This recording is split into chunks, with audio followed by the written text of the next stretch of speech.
পৃথিবীর প্রায় প্রতিটি গ্রামেরই কিছু রহস্য থাকে, কিছু অজানা গল্প, যেগুলো দিনের আলোয় মানুষ ভুলে থাকতে চায়, কিন্তু রাত নামলেই সেই গল্পগুলো আবার জীবন্ত হয়ে ওঠে। আজ আমি আপনাদের নিয়ে যাচ্ছি পশ্চিমবঙ্গের একটি ছোট গ্রামের এমন এক রাস্তায়, যে রাস্তার নাম শুনলেই আজও ভয়ে কেঁপে ওঠে স্থানীয় মানুষ। রাস্তার এক পাশে ঘন বাঁশঝাড়, অন্য পাশে শত বছরের পুরনো শ্মশান। গ্রামের ভাষায় এই রাস্তার নাম মমরা মানুষের রাস্তা। আজকের ঘটনাটি দাবি করা হয় সত্য ঘটনা। ঘটনাটি ঘটেছিল প্রায় 10 বছর আগে, আর সেই রাতের পর একজন যুবকের জীবন চিরদিনের জন্য বদলে যায়। গ্রামের সেই রাস্তা। গ্রামের নাম ধরা যাক সোনাপুর। গ্রামের বাইরে একটি সরু কাঁচা রাস্তা ছিল। সেই রাস্তা সরাসরি গিয়ে মিশেছে পুরনো শ্মশানের পাশে। দিনের রাস্তা একেবারে স্বাভাবিক, মানুষ যাতায়াত করত, কিন্তু সন্ধ্যার পর পুরো এলাকা ফাঁকা হয়ে যেত।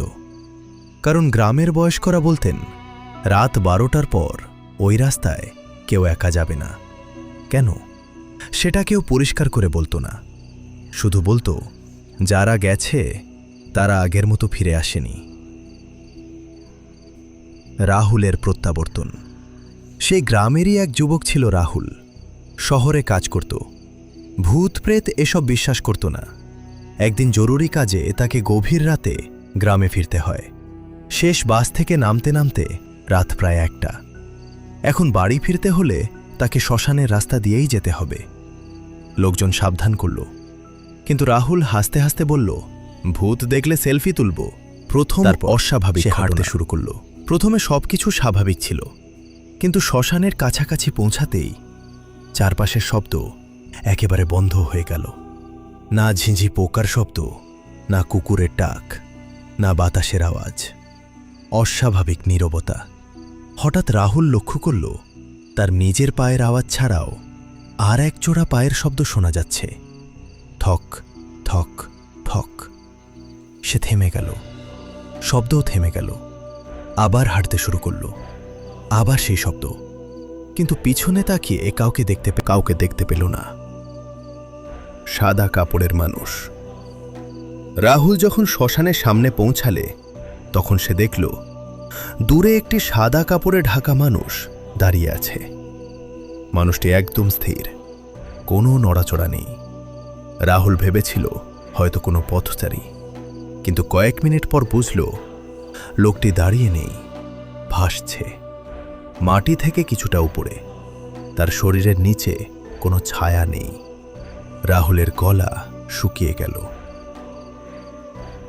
অদ্ভুত ডাক। হঠাৎ অন্ধকারের মধ্যে থেকে একটি কণ্ঠস্বর ভেসে এলো, রাহুল। রাহুল চমকে উঠল, কারণ কণ্ঠস্বরটি ছিল তার মৃত দাদুর, যিনি 5 বছর আগে মারা গিয়েছিলেন। আবার সেই ডাক, রাহুল এদিকে আয়। শ্মশানের ভেতর থেকে আসছে, কিন্তু তার দাদুর কণ্ঠস্বর সেখানে কিভাবে? শ্মশানের ভেতরে ভয়ে কাঁপলেও রাহুল কৌতূহল সামলাতে পারল না।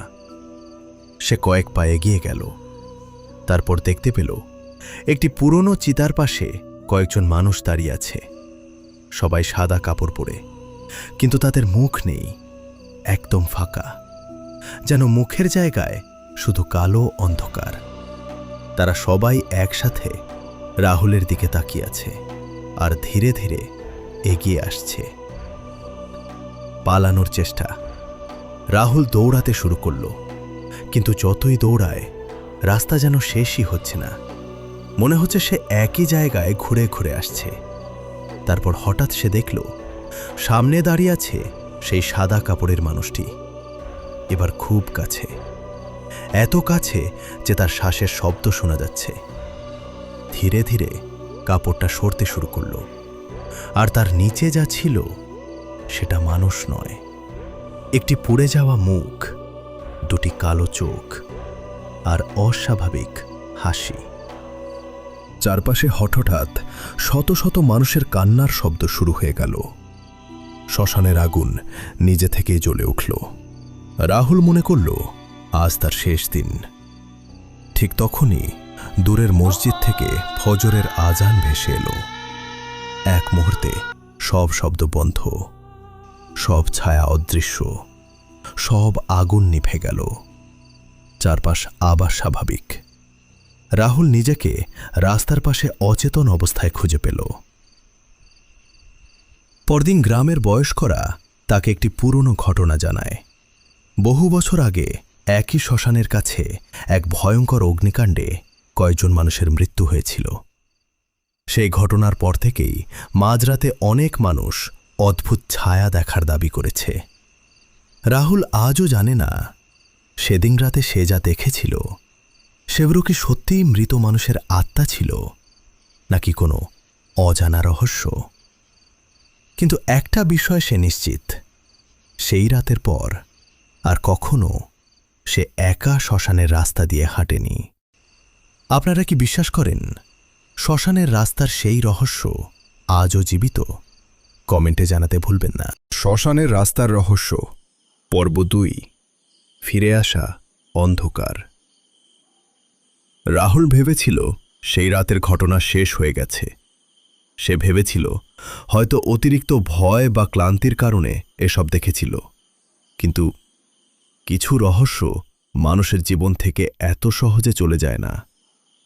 কিছু অন্ধকার একবার কাউকে ছুঁয়ে গেলে সারা জীবন তাকে অনুসরণ করে। আর রাহুলের জীবনে ঠিক সেটাই ঘটতে চলেছিল। অধ্যায় 1। দুঃস্বপ্নের শুরু ঘটনার পর কয়েক সপ্তাহ কেটে যায়। রাহুল আবার শহরে ফিরে যায়, কিন্তু প্রতি রাতেই একই স্বপ্ন দেখতে শুরু করে। সে দেখে শ্মশানের সেই রাস্তা, সেই সাদা কাপড়ের মানুষ, আর দূরে দাঁড়িয়ে থাকা মুখহীন ছায়াগুলো। কিন্তু এবার তারা সারিয়ে থাকে না, তারা ধীরে ধীরে তার দিকে এগিয়ে আসে আর একসাথে বলে, ফিরে আয়। রাহুল চিৎকার করে ঘুম ভাঙে, শরীর ঘামে ভিজে যায়। একদিন রাহুল তার মোবাইল ঘাঁটছিল। হঠাৎ সে সেই রাতের তোলা একটি ছবি দেখতে পেল। সে তো কোনো ছবি তোলেনি, তাহলে ছবিটি এলো কোথা থেকে? ছবিতে দেখা যাচ্ছে শ্মশানের রাস্তা, আর দূরে একটি সাদা অবয়ব। ছবির ডেট অনুযায়ী ছবিটি তোলা হয়েছিল ঠিক সেই রাতে, ঠিক সেই সময়ে। রাহুলের হাত কাঁপতে শুরু করল। রাহুল আবার গ্রামে ফিরে আসে। সে সিদ্ধান্ত নেয় রহস্যের শেষ দেখে ছাড়বে। গ্রামের এক বৃদ্ধ শিক্ষক তাকে একটি পুরনো ডায়েরি দেখান। ডায়েরিটি প্রায় 40 বছরের পুরনো। সেখানে লেখা ছিল, প্রতি 7 বছরে একবার শ্মশানের রাস্তার অভিশাপ জেগে ওঠে। আরও লেখা ছিল, যারা তাকে দেখে তারা আবার ফিরে আসে। রাহুল বুঝতে পারল সে একা নয়। এর আগেও অনেকেই এই অভিজ্ঞতার মুখোমুখি হয়েছে। গ্রামের রেকর্ড ঘেঁটে জানা গেল গত 50 বছরে অন্তত 11 জন মানুষ রহস্যজনকভাবে নিখোঁজ হয়েছিল। সবাইকে শেষবার দেখা গিয়েছিল সেই রাস্তার আশেপাশে। কেউ আর ফিরে আসেনি। কিন্তু আশ্চর্যের বিষয়, সব নিখোঁজের তারিখ একই মাসে, একই সপ্তাহে। রাহুল এবার ক্যামেরা নিয়ে শ্মশানের রাস্তায় যায়, সাথে তার বন্ধু সুমন। রাত 12টা। প্রথম 1 ঘন্টা কিছুই ঘটে না। তারপর ক্যামেরা নিজে থেকেই বন্ধ হয়ে যায়, ব্যাটারি 100% থাকা সত্ত্বেও। সুমন বলে, তুই শুনছিস? দূরে কারো কান্নার শব্দ, মহিলার কণ্ঠ, তারপর শিশুর কান্না, তারপর একসাথে অনেক মানুষের ফিসফিসানি। ঘন কুয়াশা নেমে আসে। রাহুল দেখতে পায় রাস্তার শেষ প্রান্তে কয়েক ডজন ছায়া দাঁড়িয়ে আছে। তারা সবাই একই দিকে তাকিয়ে, শ্মশানের দিকে। তারপর ধীরে ধীরে হাঁটতে শুরু করে। মনে হচ্ছে কোনো অদৃশ্য শবযাত্রা চলছে, কিন্তু সেখানে কোনো মানুষ নেই, শুধু ছায়া। হঠাৎ বৃদ্ধ শিক্ষক দৌড়ে এসে চিৎকার করে বলেন, পালাও, আজ সেই রাত। রাহুল জানতে পারে অনেক বছর আগে ওই এলাকায় মহামারীতে গ্রামের বহু মানুষ মারা গিয়েছিল। তাদের একসাথে ওই শ্মশানে দাহ করা হয়। লোককথা বলে প্রতি কয়েক বছর পর সেই আত্মাগুলো নিজেদের পথ খুঁজতে ফিরে আসে। চারপাশে কুয়াশা। হঠাৎ পুরো রাস্তা জুড়ে আগুনের মতো আলো জ্বলে ওঠে। মনে হয় শত শত মানুষ হাঁটছে, তাদের ছায়া দেখা যাচ্ছে, কিন্তু শরীর নেই। তারপর সেই সাদা কাপড়ের মানুষটি আবার দেখা দেয়। এবার তার মুখ স্পষ্ট, আর সেই মুখ দেখে রাহুলের রক্ত হিম হয়ে যায়। কারণ মুখটি তার নিজের, হুবহু তার নিজের মুখ। একই চোখ, একই চেহারা। সাদা অবয়ব ধীরে ধীরে হাসে আর বলে, এবার তোর পালা। ঠিক তখনই বজ্রপাত হয়। প্রচণ্ড আলো পুরো এলাকা ভরিয়ে দেয়।